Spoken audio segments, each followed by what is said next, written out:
Hi everyone, welcome to today's Men's Pocket Guide podcast. How you doing, Rob? I'm great, thanks. I'm really good. So excited that today we join our viewers on YouTube. Yeah, hi there guys. So yeah, if you want to listen to our podcast and listen to it on Spotify or iTunes, carry on listening as you are. If you want to catch us over YouTube and actually see our pretty faces, you can do that also. Maybe not him. Yeah, okay. But if you just search on the YouTube for Men's Pocket Guide podcast, That's the and one. you can find us. That's the one. So how are you doing? I'm great. I'm really good. Good. So we've done the first one. Yeah. And we've had some positive feedback. It's been good. So it puts a bit of pressure on the second one, doesn't it? Well, I'm hoping not. No, I'm hoping that we can just go for a clean run through and it'll be great. Yeah, we'll just go with the flow. Go with the flow. So we're going to be talking about fatherhood and fathers today. Yeah. So being a father, and just to put it out there, we're not just talking about those who are biological fathers. No. We're talking about men in general and how we can influence the younger generations that are looking up to us. So we're going to just talk about that, talk through a few things, and see where we go.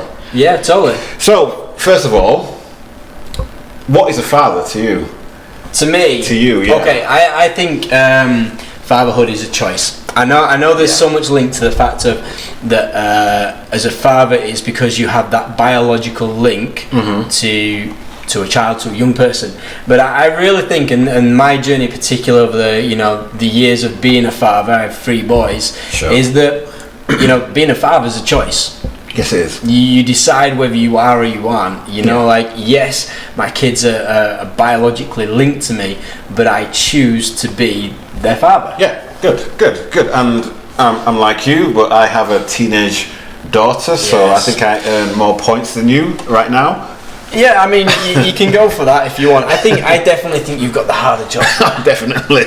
But yeah, so I think a father to me is everything you said. It's a choice, and being a father is something you do on purpose.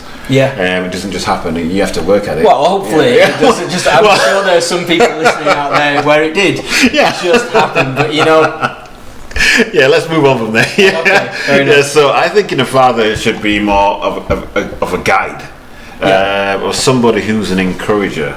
Yeah. Someone who is approachable, someone who has that unconditional love for their children, and those are the most important things that I feel that describes fatherhood to me. Yeah, totally. Because right now in the media, I think fathers get kind of a bad deal a lot of the time. When you hear about fathers in the press or on TV, it's more about absent fathers or abusive fathers or reluctant fathers, and I think we're getting a bit of a bad press, and we've got to kind of do something about this. Yeah, I think you're right. I think there is a problem at the moment. I think there's the present absent father. Yeah. There's the father's there in the household, he's not missing, but he's not necessarily actively engaging either. That's correct. And then you've got the truly absent father who's not even there, and the media highlights it. I think some of the problems we have in society at the moment are a result of it. Yeah, absolutely. I mean, some of the stats are reading that Britain has got the highest rate of absent fathers in all of the developed countries in Europe. Wow. We're supposed to be kind of the most developed, or one of the most developed. Yeah, sure. But we have the highest rate of absent fathers, and it's a shame. It's a shocking statistic. So I think we get. What I want to do today is kind of help us and our listeners to just think about what we can do to become those present fathers, those fathers that are there on purpose and making those choices. Yeah, I think also it's about because you talked about the fact of we aren't just talking about biological links here. We're talking about mentoring. We're talking about being a father figure in sometimes a world where there is the missing link. And I think what we're trying to get onto a little bit here is trying to make the point to start with and try and bring in the fact of you can step in the gap when you see that there is a father figure missing within that child's world. Absolutely. We've both done youth work, we both volunteer and work with young people, and you can definitely recognise that place of sometimes being a responsible man is stepping in the gap. Yeah, absolutely. I mean, I think playing in those roles, sometimes we are the only kind of representation of a father figure that some of these kids have as well. So it's really important that we kind of make those choices that you mentioned earlier.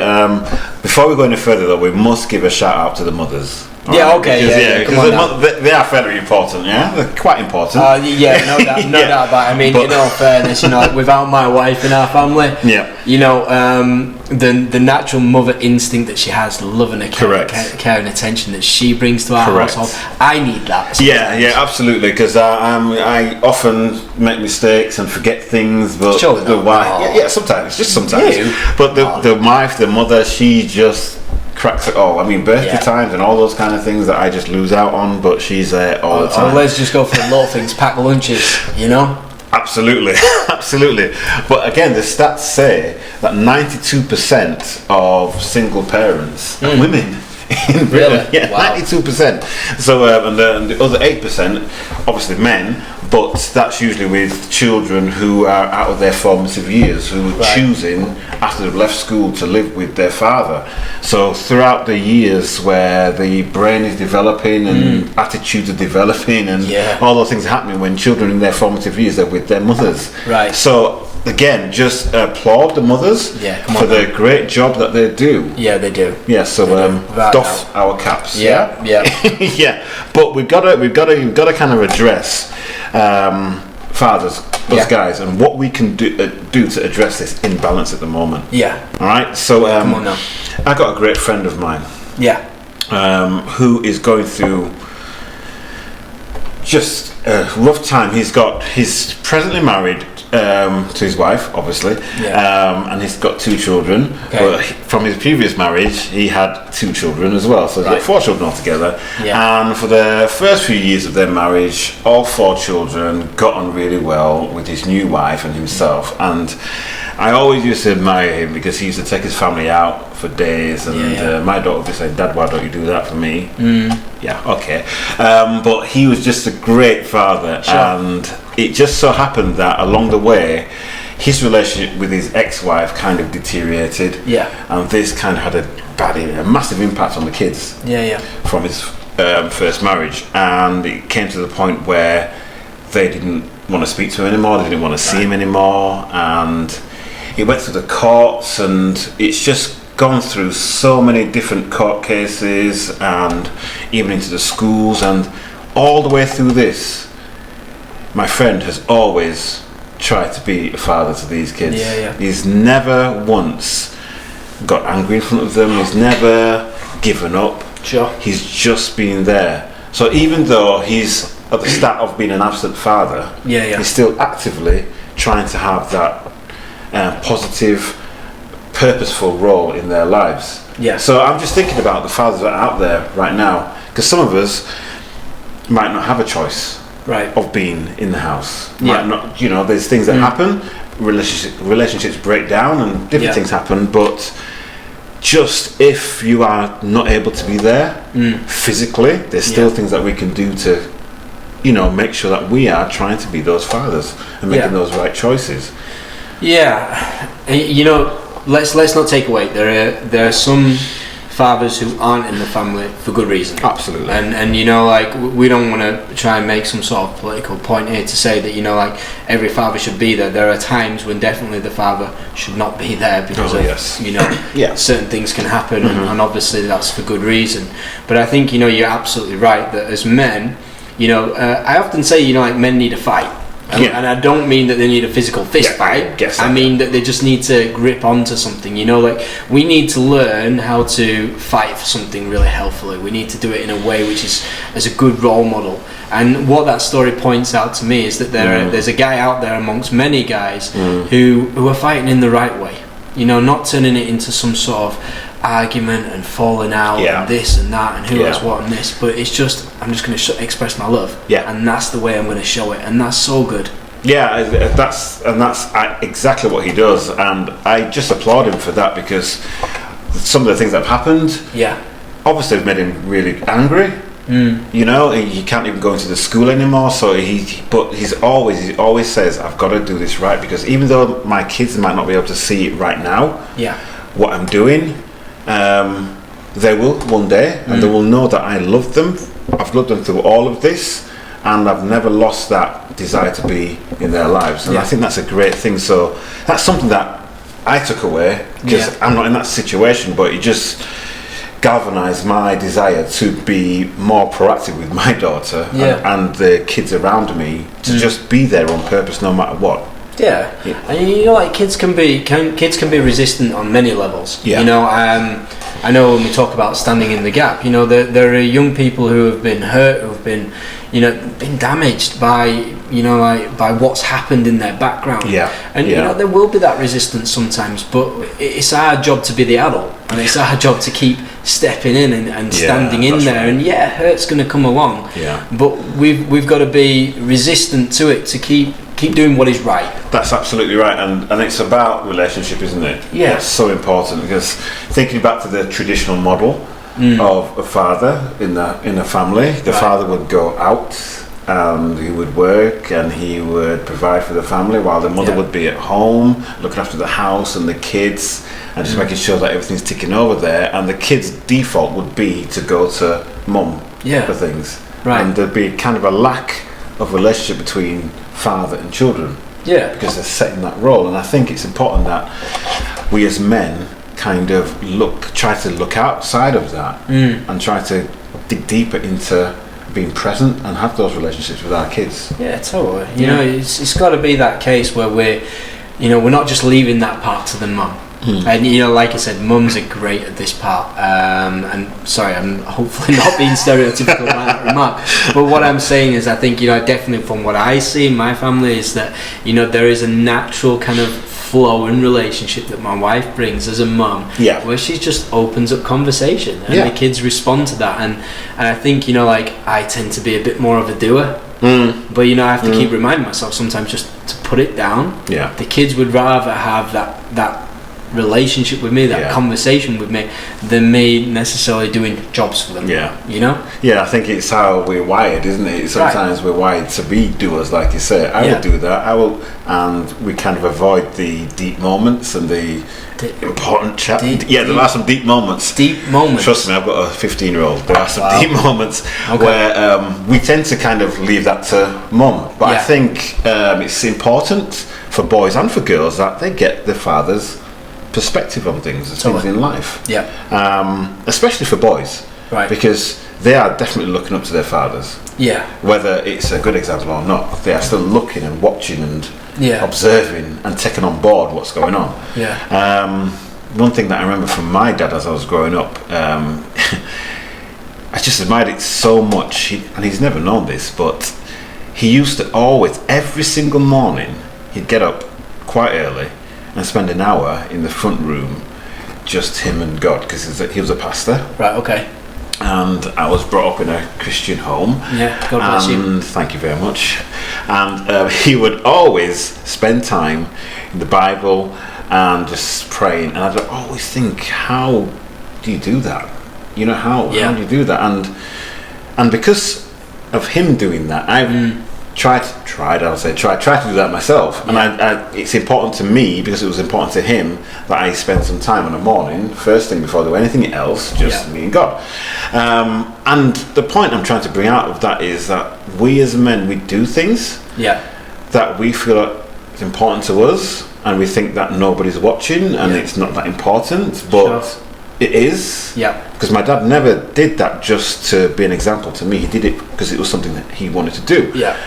But he didn't know I was watching, but I was. So I think we need to be aware of what we do is being watched and taken on board by our kids and kids around us. Yeah, I mean, it's a great example, and you're so absolutely right. I mean, I've got a clear example of this one because, you know, my dad is a Barnsley fan, and you know, like bless him. I love my team. Okay, like and Barnsley are a great team to follow. They're such a home club to be around. But you know, we're not a top attaining team. You know, not so really, no. When I started following Barnsley, I didn't realise that they weren't a top attaining team. I thought, research is important, Rob. Well, as a 4-year-old, you know, like first of all, Google didn't exist in the late 80s, and secondly, you know, like I think even as a 4-year-old, I wouldn't have been able to do a good Google search to find out exactly where Barnsley had linked. But you know that I supported them because my dad supported them. Yeah. And you know, like I didn't know better for that. And, and I'm still so glad that I did. Don't get me wrong. Mm-hmm. But when my kids were born, and I kind of made this decision in me just not to force a football club on them. I'm like, you know, let them just decide. And the interesting thing is that when it came to their birthdays, it was like, hey, what do you want for your birthday? And they're like, they want a football kit. What football kit do you want? I want a Barnsley kit. Oh, really? Why do you want a Barnsley kit? Because you support Barnsley, Daddy. Wow. And it's, you know, like, that's the thing. They're watching us. They're looking at us. Yeah. They're following us. You know, like the amount of times I bought kicks and my kids want the same kicks that I've just bought. You know, we're so important in their lives, and we can't underestimate that. Yeah, I mean, I think you must be a slightly better father than me because I grew up as a Liverpool supporter. Yeah. My daughter is a Man U supporter, so I apologise for that. Yeah, out indeed. So the little things that we do.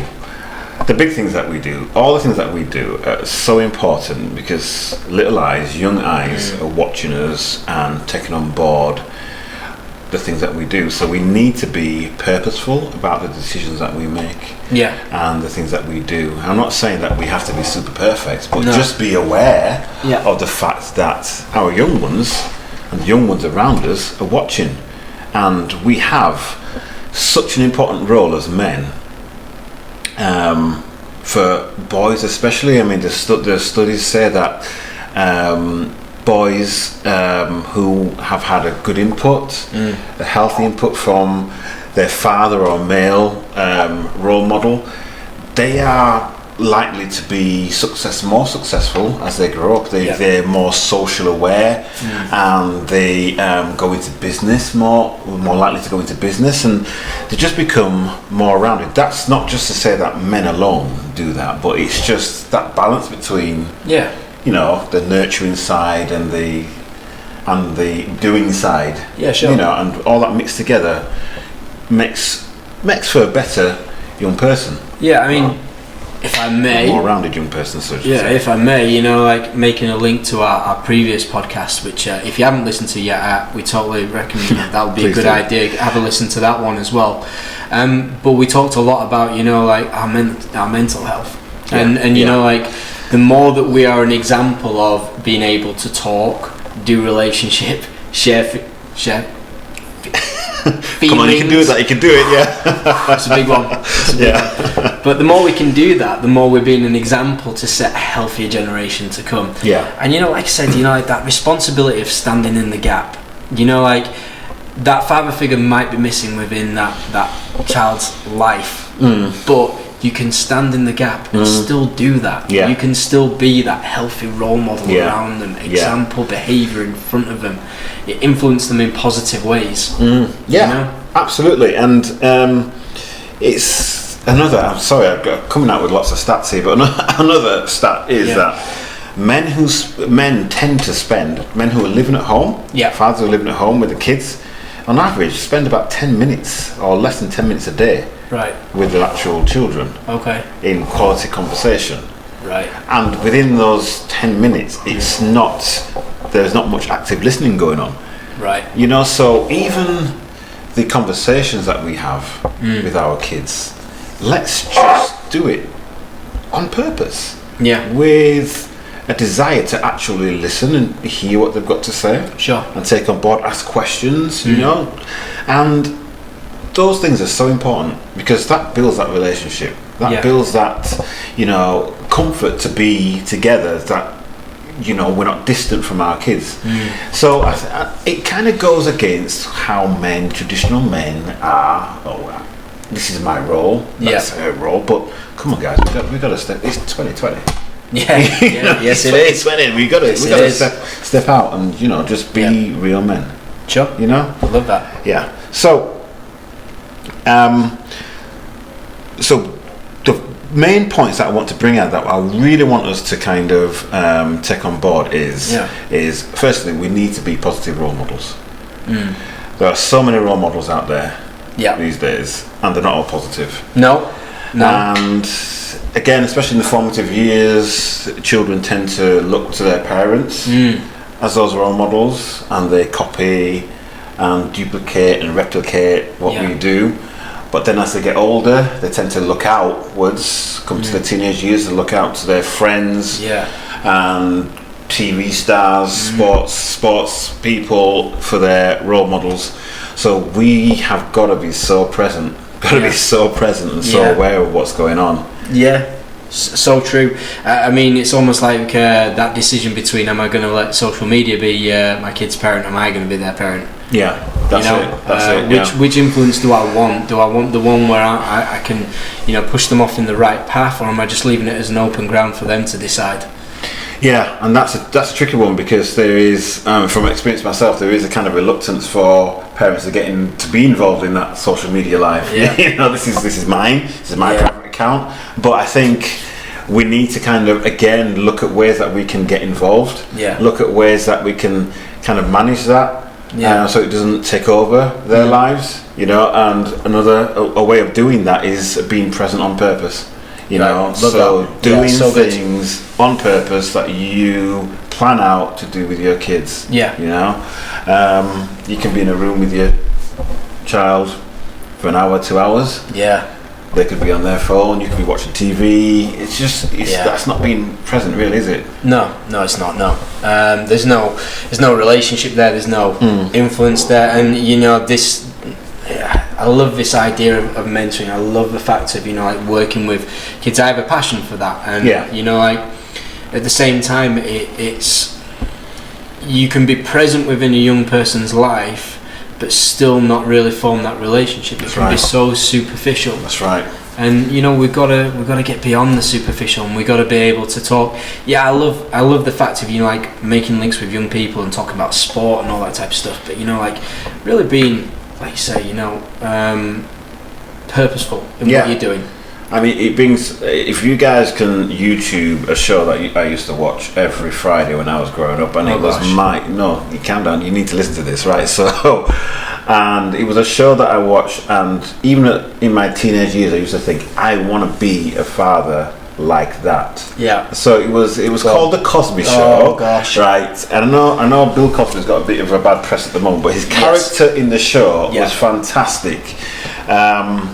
He was such a present father. Now, he did life with so much fun.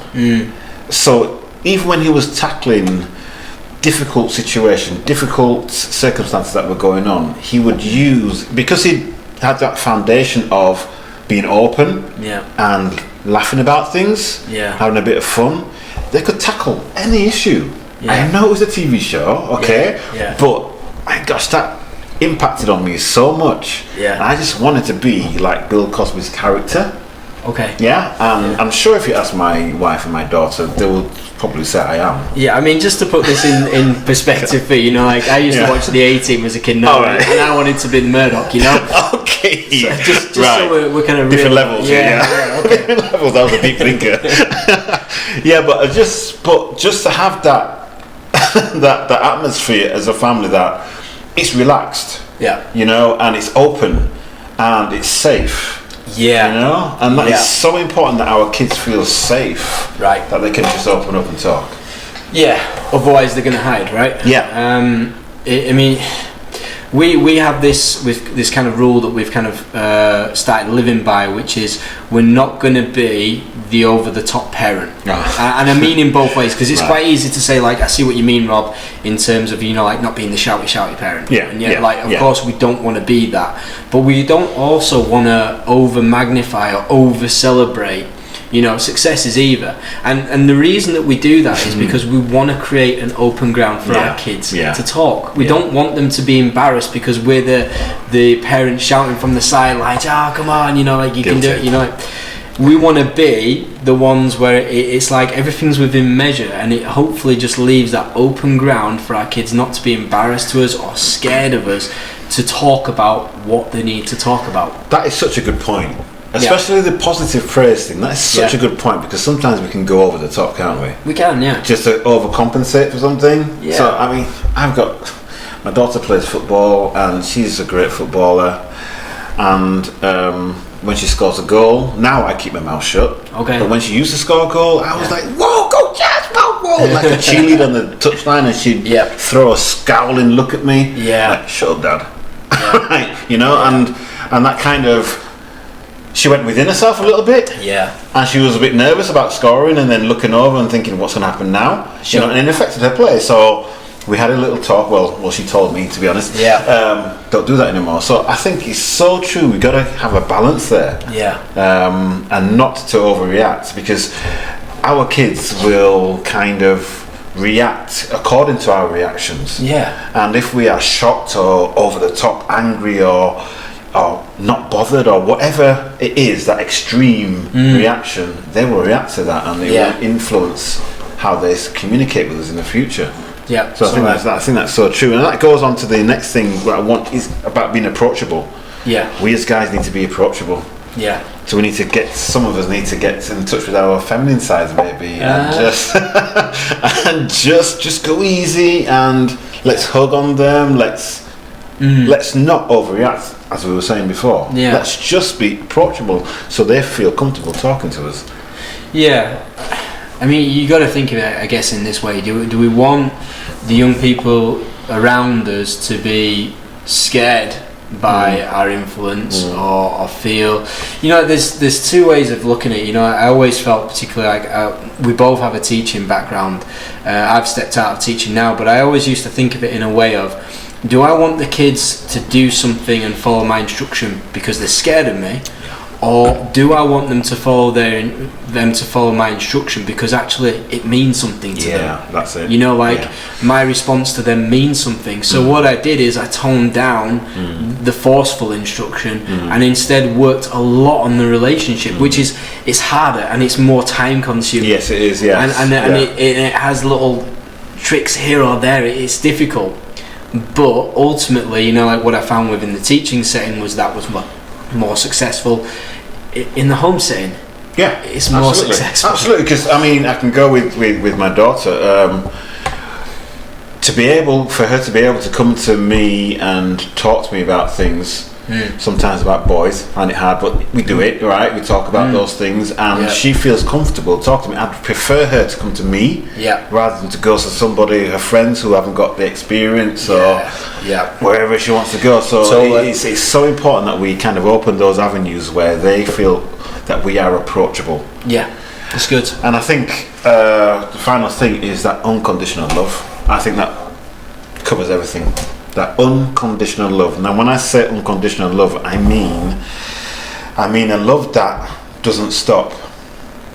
Kids can be crazy. Kids can annoy us and wind us up, and it's okay for us to get wound up. But we need to remember, like you said earlier on in the podcast, we are the adult, and we need to show that unconditional love, not to harbour on things, not to hold things in our hearts and just stay angry. It's and for them to know that no matter what they do, we will love them. I mean, you know, we've all looked for the off switch on our kids. We've all looked for the receipt to see where we can return them. You know, because you know that's life, and that's okay to say that. You know, like we're all human, and you know, as much as I love my kids, sometimes they drive me crazy, and yes, you know, but I love them to bits, and I wouldn't change it for the world.